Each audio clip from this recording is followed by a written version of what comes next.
हमारे आदिवासी पुरखे बिरसा मुंडा, टंट्या भील, वीर गुंडाधुर, सिद्धू कानू, चांद भैरव, आप सभी को नमन करते हुए, इस धरा को नमन करते हुए यहाँ उपस्थित हमारे जयस के समस्त पदाधिकारियों, सदस्यों, पत्रकार बंधुओं और सामाजिक संगठनों से रहे हमारे सभी प्रतिनिधियों को तहे दिल से हार्दिक अभिनंदन करते हुए मैं अभी सिर्फ इस कार्यक्रम की थोड़ी सी ब्रीफ आप लोगों के सामने पेश करना चाह रहा हूँ। आज का यह कार्यक्रम जयस मिशन युवा नेतृत्व की थीम पर आयोजित किया गया है। हमारे बीच उपस्थित सभी बुद्धिजीवियों के मन में एक प्रश्न जरूर उपस्थित हो रहा होगा कि कैसा नेतृत्व चाहिए। आदिवासी समाज से मध्य प्रदेश में 47 विधायक हैं, 6 सांसद हैं और देश में 47 सांसद हैं और लगभग 500 के लगभग विधायक हैं।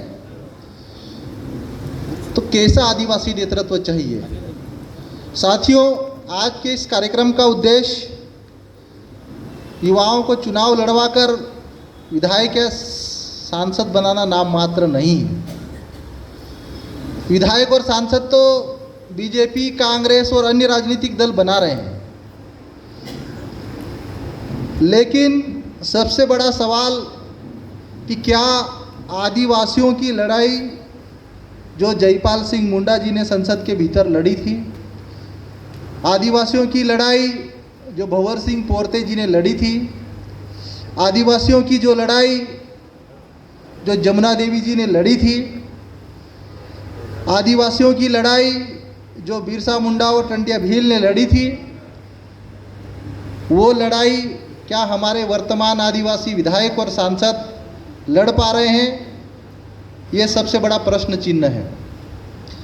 अभी मेरे से जस्ट पहले भास्कर राव रोकड़े जी, काफ़ी वरिष्ठ बुद्धिजीवी, राजनीतिक सलाहकार के साथ साथ वरिष्ठ पत्रकार ने एक बहुत अच्छी बात बोली कि आदिवासियों की आवाज़ उठाने के लिए, आदिवासियों की लड़ाई लड़ने के लिए आदिवासी युवाओं को आगे आना पड़ेगा।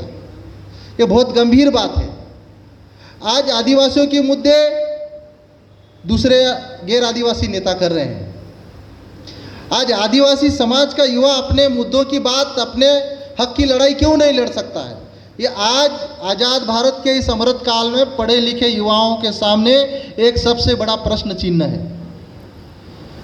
जिन राजनीतिक दलों ने पिछले 70 सालों से आदिवासियों के साथ धोखा किया, जिन्होंने संविधान में अनुसूची 5 और अनुसूची 6 जैसे महत्वपूर्ण प्रावधान जो आज आदिवासी क्षेत्रों के विकास के साथ साथ आदिवासियों के अस्तित्व और अस्मिता की मजबूती के लिए कारगर साबित हो सकते थे, आज तक लागू क्यों नहीं किए गए?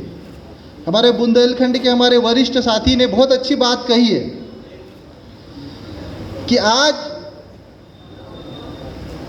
बुंदेलखंड क्षेत्र में एक भी आदिवासी विधायक नहीं है। क्यों नहीं है? इसके पीछे इसकी गहराई में जाने की ज़रूरत है।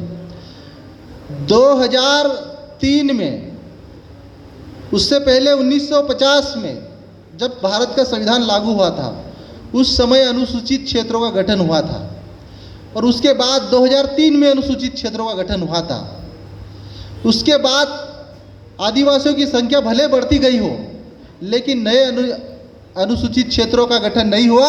और यही कारण है कि आज कई ऐसे क्षेत्र हैं मध्य प्रदेश में जो आदिवासी बहुल्य क्षेत्र होने के बावजूद भी सामान्य क्षेत्र घोषित किए गए हैं और वहाँ पर आदिवासियों को किसी भी प्रकार से न तो ट्राइबल सब प्लान का पैसा पहुँच रहा है, न आदिवासियों को राजनीति में आरक्षण मिल पा रहा है, न आदिवासियों को सरकार की योजनाओं का लाभ मिल पा रहा है। तो ये मुद्दे आज भाजपा या कांग्रेस में शामिल हमारे आदिवासी विधायक नहीं उठा पा रहे, लेकिन हमको ऐसा युवा नेतृत्व चाहिए जो बुंदेलखंड के सामान्य क्षेत्र में रहने वाले हमारे आदिवासी भाइयों की आवाज़ बने, जो बघेलखंड के आदिवासी क्षेत्र, सामान्य क्षेत्रों में रहने वाले हमारे आदिवासी भाइयों की आवाज़ बने, चाहे कोल हो, गोंड हो, कोरकू हो, भील हो, भिलाला हो, बारेला हो, पटलिया हो, उन सब आदिवासी समुदायों की आवाज़ बने। आज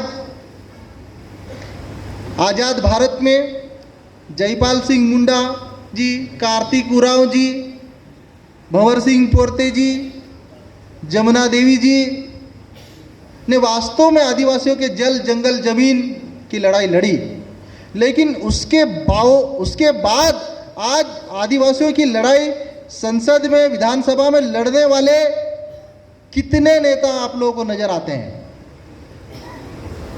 हमारे भास्कर राव रोकड़े जी ने आप लोगों को एक बात कही कि डॉक्टर हीरालाल अलावा के लिए आप लोग साथ में खड़े रहना। साथियों, भास्कर राव रोकड़े जी ने ये बात इसलिए नहीं कही कि मैं उनकी चापलूसी करता हूँ या फिर मैं उनको कोई प्रलोभन देता हूँ। भास्कर राव रोकड़े जी एक ऐसे निस्वार्थ और एक ऐसे बुद्धिजीवी पत्रकार है मध्य प्रदेश के इतिहास में, जिनका अभी तक मुझे तो कोई स्वार्थ नज़र नहीं आया, लेकिन सच को सच के साथ, साहस के साथ अपनी कलम से लिखने की हिम्मत रखते हैं भास्कर राव रोकड़े जी। ऐसे शख्सियत के लिए हमको तालियां बजाना चाहिए। आदिवासियों के साथ बेईमानी पिछले 70 सालों में होती आई है, और सबसे बड़ी बेईमानी मध्य प्रदेश के इतिहास में आप लोगों ने सुनी होगी कि मुख्यमंत्री बनने के लिए विधायकों की वोटिंग कराई जाती है। शिवभानु सिंह सोलंकी जी जब मध्य प्रदेश में विधायकों की वोटिंग के आधार पर बहुमत में नेता चुने गए थे, लेकिन उसके बावजूद भी उनको मुख्यमंत्री नहीं बनाया गया। क्यों? क्योंकि आदिवासियों के साथ हमेशा बेईमानी होती आई है मेरे साथियों, और उन बेईमानों के खिलाफ आप लोगों को लड़ना है। मिशन 2023 युवा नेतृत्व, आज ये मिशन 2023 युवा नेतृत्व का नारा मात्र नहीं है।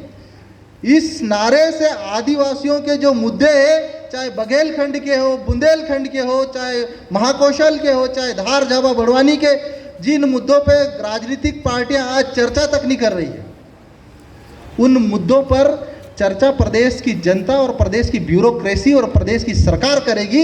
ये मिशन 2023 है मेरे साथियों। आज हम कई प्रकार से आंदोलन, धरना, प्रदर्शन कर रहे हैं।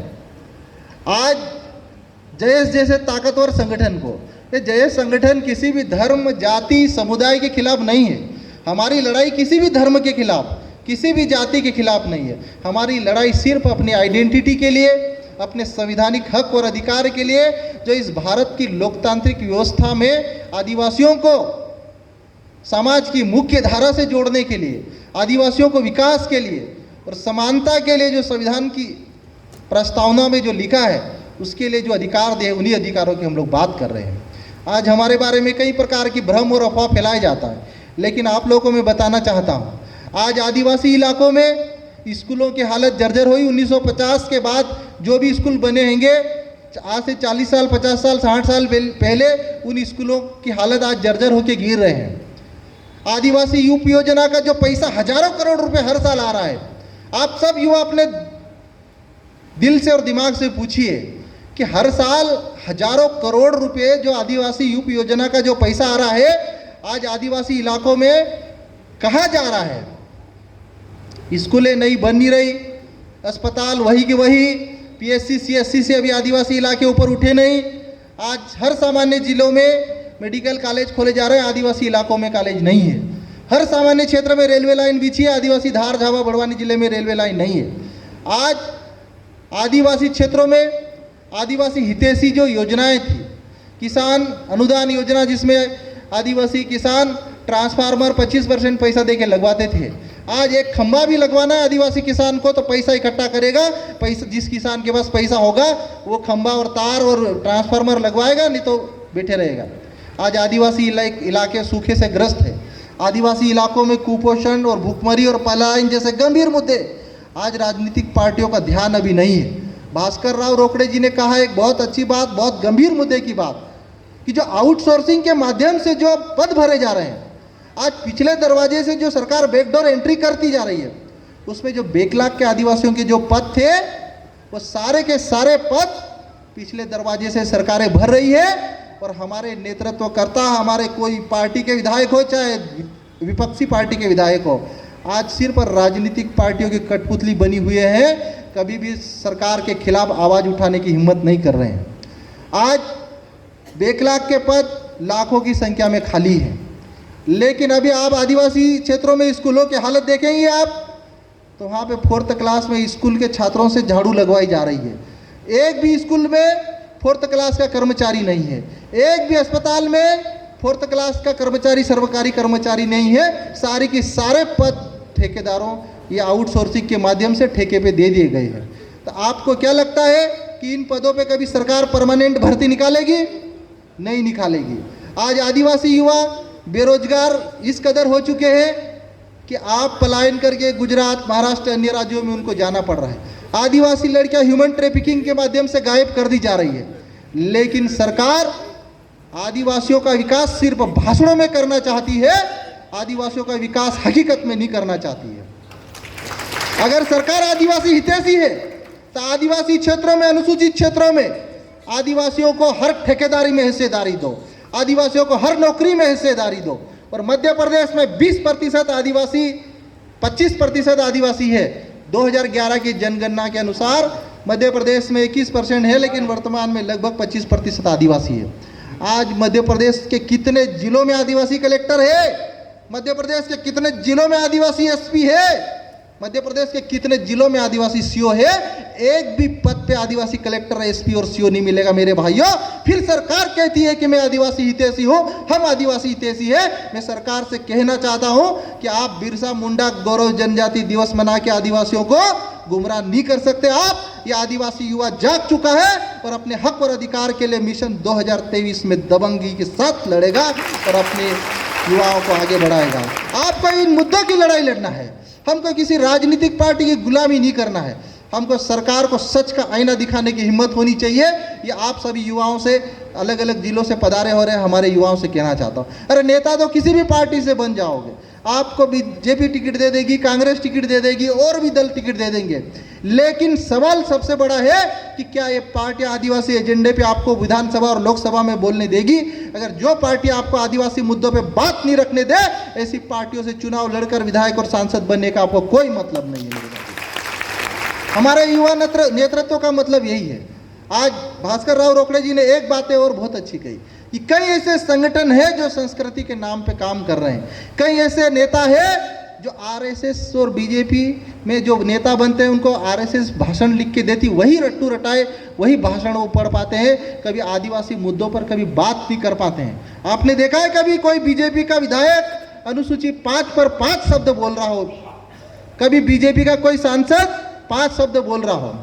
आज कोई भी सांसद, कोई भी विधायक किसी भी पार्टी का हो, आदिवासी मुद्दों पर काम करने के लिए, बोलने के लिए, लड़ने के लिए तैयार नहीं है। ऐसे नेताओं और ऐसे विधायकों और सांसदों को 2023 में उखाड़ के फेंक दो मेरे युवा साथियों। यही युवा नेतृत्व मिशन 2023 है। आप लोगों को बहुत कुछ लड़ने की और बहुत कुछ करने की जरूरत है। हीरा अलावा विधायक रहेगा नहीं रहेगा, नेता रहेगा नहीं रहेगा, लेकिन हीरा अलावा जैसे हजारों युवा मैदान में उतरना चाहिए, तभी आदिवासियों को उनका हक और अधिकार मिलेगा। अगर आप लोग अपना हक और अधिकार नहीं मांगोगे, अभी कुछ दिनों पहले मैंने एक न्यूज पेपर में खबर पढ़ी कि बुंदेलखंड के आदिवासी युवाओं ने जैश के नेतृत्व में ज्ञापन दिया। मुझे लगता है कि आज़ादी के 70 साल में ऐसे युवाओं के अंदर जोश, जज्बा, जुनून जैश के कारण जागा है कि अपने हक और अधिकार के लिए बुंदेलखंड के आदिवासी युवा हमारे आगे आ रहे हैं। हमारे बुंदेलखंड के जो दादा थे, जनप्रतिनिधि थे, बहुत अच्छी बातें कही, और मैं आप लोग बुंदेलखंड वासियों को मैं शुभकामनाएं इसलिए देता हूँ कि पहली बार बुंदेलखंड में आदिवासी युवा हमारे सूरजपुर से, हमारा मंटू आदिवासी सामान्य सीट से एक दबंग को हराकर सरपंच बना है मेरे साथियों। और रोकड़े जी ने आप लोगों को इशारे में बहुत अच्छी बात कही है कि आप लोग सामने आओ, आपको मौका देने के लिए हम लोग तैयार है, आपको विधायक बनाने के लिए हम लोग तैयार है। मैं आप लोगों से कहना चाहता हूं कि आप लोग मिशन 2023 के अंतर्गत अपने अपने विधानसभा क्षेत्र में तैयारी करो। आप लोग को हम लोग सामान्य सीटों से भी विधायक बना के दिखाएंगे, ये आप लोगों से मैं कहना चाहता हूँ। लेकिन लड़ना आपको पड़ेगा, आगे आपको आना पड़ेगा, आवाज़ आपको उठाना पड़ेगी मेरे भाइयों। घर बैठे बैठे सोशल मीडिया पर फेसबुक खेलते खेलते हम विधायक और सांसद नहीं बना पाएंगे। हमको मैदान में मोर्चा संभालना होगा और आज से संभालना होगा। फिर आप देखिए कि मिशन युवा नेतृत्व के तहत हमारी आवाज विधानसभा और लोकसभा में कैसे नहीं गूंजती है। सामाजिक संगठनों से भी मैं अपील करना चाहता हूं कि जहां पर आदिवासी अस्तित्व पर खतरे की बात आ रही है, वहां पर सभी सामाजिक संगठनों को एकजुट होकर एक सुर में सुर मिलाकर हमको हमारी आवाज ताकतवर तरीके से बनाना पड़ेगी, ताकि आदिवासियों की आवाज सरकार के कानों तक पहुंचे। आज हमारे बीच में कई इंटेलिजेंस एजेंसियां होगी, लेकिन मैं आप लोगों के माध्यम से मैं मध्य प्रदेश सरकार से कहना चाहता हूं कि आपने भले ही पैसा कानून लागू करने की बात की है माननीय मुख्यमंत्री जी, लेकिन अभी तक पैसा कानून गजट नोटिफाई नहीं किया है, तो हम कैसे मान ले कि पैसा कानून लागू हो गया। आज भी पैसा कानून पे ग्राम पंचायतों में कोई काम नहीं हो रहा है माननीय मुख्यमंत्री जी। आदिवासियों को गुमराह कर रहे हैं आप। आज आदिवासी इलाकों में विकास चाहिए, आदिवासी इलाकों में बेहतर शिक्षा और स्वास्थ्य व्यवस्था चाहिए। सरकार बड़े बड़े शहरों में मोहल्ला क्लिनिक भले ही खोल रही हो, लेकिन आदिवासी इलाकों में पीएससी और सीएससी में डॉक्टरों की भर्ती तक नहीं कर पा रहे मेरे साथियों। आज एक एक दो दो डॉक्टरों के भरोसे अस्पताल चल रहे हैं, अतिथि शिक्षकों के भरोसे स्कूलें चल रहे हैं, और प्रभारी प्रिंसिपलों के सहारे आदिवासी इलाकों के स्कूल चल रहे हैं, और आउटसोर्सिंग के माध्यम से पिछले दरवाजे से जो पद भरे जा रहे हैं, ये आपका हक खा रहे हैं मेरे भाइयों। आने वाले समय में जब पोर्टल पे कंप्यूटर में दिखाया जाएगा कि कितने अस्पतालों में, कितने स्कूलों में 4th क्लास के पद है, तो आपको एक भी वैकेंट नहीं दिखाने वाले हैं, क्योंकि सारे इन्होंने आउटसोर्सिंग के माध्यम से, ठेके के माध्यम से पिछले दरवाजे से भर लिए। वो लड़ाई और वो आवाज कौन उठाएगा? ये हमारे आदिवासी युवा नेतृत्वकर्ता उठाएंगे। 2023 का मिशन संभालने वाले युवा नेतृत्व संभालेंगे। और मेरे भाइयों, राजनीतिक पार्टियां हमारे बीच में वोट मांगने आएगी, हमारे कई प्रकार से हमको लालच देगी, लेकिन कोई भी राजनीतिक दल हो, आदिवासियों का एजेंडा अगर नहीं शामिल करती है, आदिवासियों का हक दिलाने की बात नहीं करती है, तो उन राजनीतिक पार्टियों को आदिवासी इलाकों में घुसने देने की जरूरत नहीं है मेरे भाइयों साथियों। ये आज का जो मिशन युवा नेतृत्व का जो कार्यक्रम है, आप सभी युवाओं को नेतृत्व के लिए प्रेरित और मोटिवेट करने के लिए हमने रखा है। हमने किसी धर्म, जाति और समुदाय के खिलाफ कभी भी कोई न बात कही, न कहेंगे। आज इस कार्यक्रम में हमारे साथ आदिवासी समाज के साथ साथ कई गैर आदिवासी सामाजिक संगठनों के और सामाजिक संगठनों के सदस्य लोग, पदाधिकारी लोग उपस्थित हुए हैं। मैं आप सभी का तहे दिल से आभार प्रकट करना चाहता हूं। और साथ में युवा नेतृत्व की थीम पर ये जो कार्यक्रम हुआ, ये कार्यक्रम का उद्देश्य यही है कि जो लड़ाई हमारे पुरखों ने लड़ी है, जो बिरसा मुंडा, टंट्या भील ने लड़ी है, जो जयपाल सिंह मुंडा और जमुना देवी ने लड़ी है, ऐसे नेता पैदा करने की जरूरत है आप लोगों को। और ऐसा नेता सिर्फ और सिर्फ आदिवासी समाज और आदिवासी समुदाय से ही पैदा करने की जरूरत है। हमें दूसरों के इशारों पे नेता बनने की जरूरत नहीं है। आप पढ़े लिखे हो, आज सक्षम हो गए हो, आज अपनी आवाज आप खुद उठा सकते हो मेरे भाइयों। इसीलिए दूसरों की कठपुतलियां बनने की जरूरत नहीं है। क्या सही और क्या गलत का फैसला आदिवासी समाज को खुद करना होगा। हमारा फैसला करने वाले दूसरे लोग कौन होते हैं? हम किसी के विरोधी नहीं हैं, लेकिन ये बातें हमको मजबूरी में इसलिए बोलना पड़ती है कि जिन लोगों ने 70 सालों से धोखा दिया, आगे हमको क्या इनके ऊपर भरोसा कि आगे धोखा नहीं देंगे। जिनके डीएनए में और जिनके खून में ही धोखा लिखा हो, हमको आगे धोखा देगा। लेकिन आप लोगों को एक बात मैं कहना चाहता हूँ कि इस लड़ाई में हमको सभी वर्ग, धर्म, जाति के लोगों को शामिल करना होगा और सबको लेके आगे बढ़ना होगा। इसलिए ज़रूरी है क्योंकि जब बिरसा मुंडा ने उल गुलान का नारा दिया और जब अंग्रेजों के खिलाफ युद्ध छेड़ा, तो बिरसा मुंडा के साथ सिर्फ आदिवासी लोग ही नहीं थे, सामान्य वर्ग के सभी धर्म, जाति, वर्ग के लोग थे। और ये हमारा मिशन सिर्फ नेता पैदा करने वाला मिशन नहीं है साथियों। हमारा मिशन आदिवासियों के अस्तित्व, अस्मिता और इसके वजूद को कैसे बचाना है, वो हमारा मिशन है। हम लोग चुनाव लड़ने की बात इसलिए करते हैं कि हमारे देश की एक लोकतांत्रिक व्यवस्था है जो हमें ये सिखाती है। हमारे बाबा साहब अम्बेडकर जी का जो संविधान, लिखा हुआ संविधान है, जो हमें ये संदेश देता है कि इस देश में अगर अपने अधिकार लेना है, अपने हक की लड़ाई लड़ना है, तो हमको चुनाव लड़ना होगा और विधानसभा और लोकसभा के पवित्र मंदिर में जाकर अपना हक और अधिकार हमें मांगना होगा। इसलिए हमको चुनाव लड़ने की जरूरत है साथियों। आज ये बात सत्य है कि पढ़े लिखे आदिवासियों को, सेल्फ नेतृत्व, स्वतंत्र नेतृत्व वाले आदिवासी युवाओं को ये व्यवस्था पसंद नहीं करती है, लेकिन अगर जिस दिन ये समाज एकजुट हो गया तो इस व्यवस्था को, आदिवासी नेतृत्व को एक न एक दिन स्वीकार करना ही पड़ेगा मेरे भाइयों बहनों। इसीलिए हमको आवाज़ उठाते रहना है, लेकिन ये बात सत्य है कि हमको मुद्दों से कभी नहीं भटकना चाहिए। हमारी लड़ाई सरकारों से इसलिए नहीं है कि सरकारें आदिवासियों के खिलाफ हैं। हमारी लड़ाई इसलिए है सरकार के खिलाफ कि सरकार आदिवासी इलाकों में उनके हक और अधिकार के लिए नए रूल्स और रेगुलेशन क्यों नहीं बना रही है। आज आदिवासी यूपी योजना का हजारों करोड़ रुपए आदिवासी इलाकों में जा रहा है, लेकिन वो पैसा आदिवासी इलाकों में खर्च क्यों नहीं हो पा रहा है, इस पे सरकार रूल्स और रेगुलेशन क्यों नहीं बना पा रही है। हमारा सवाल सरकार से इसीलिए है और हमारी लड़ाई भी सरकार से इसीलिए है। आज इस व्यवस्था में हमारे हक और अधिकार हमको लेना है, तो साथियों आप सोचेंगे कि हम हाथ मांग के भीख मांगते रहे तो आपको हक और अधिकार नहीं मिलेगा। आपको अपने हक और अधिकार जो संविधान में मिले हैं वो भी आपको छीन कर हासिल करना पड़ेगा मेरे भाइयों। दादा हीरा सिंह मरकाम ने बहुत अच्छी बात कही है कि अधिकार हमारे जीने के चढ़कर लेंगे सीने से, तो हमारे अधिकार हमें छीन के लेना होगा। और मिशन 2023 युवा नेतृत्व तो हमारे अधिकार छीन कर लेने वाला ही युवा नेतृत्व है। आज सभी जिलों से उपस्थित हमारे पदाधिकारियों को मैं यही कहना चाहता हूँ, अभी हर एक जिले के बड़े बड़े बुद्धिजीवी हमारे बीच बैठे अपनी अपनी बात रखेंगे और मिशन 2023 के प्रभारियों की भी घोषणा अंतिम में करेंगे। हम लोग हर जिले के प्रभारी घोषित किए जाएंगे।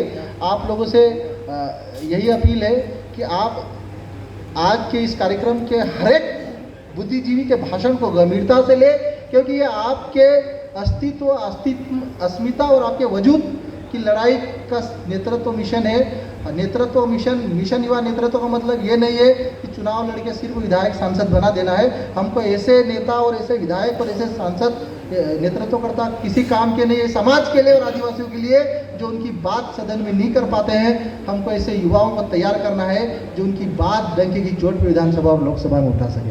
आप सभी को जय जोहार, जय आदिवासी, जिंदाबाद। आखिर में जोरदार एक नारे के साथ लड़ेंगे, लड़ेंगे, एक तीर एक कमान, एक तीर एक कमान। आप सभी को जय जोहार, जय जिंदाबाद। साथियों, अभी बहुत सारे वक्ता बहुत अच्छी अच्छी बातें करेंगे और सबकी बातें सुनेंगे, मैं भी सुनूंगा। मुझे ब्रीफ इसीलिए करना था कि हमारे बुद्धिजीवी भास्कर राव रोकड़े जी है जो विशेष आग्रह पे उपस्थित हुए थे, उनके कई कार्यक्रम हैं, तो वो अभी उनको जल्दी जाना था। बाकी मैं अधूरी बातें हैं मेरी, बहुत सारी बातें मैं आखिर में ब्रीफ करूँगा। बहुत बहुत धन्यवाद।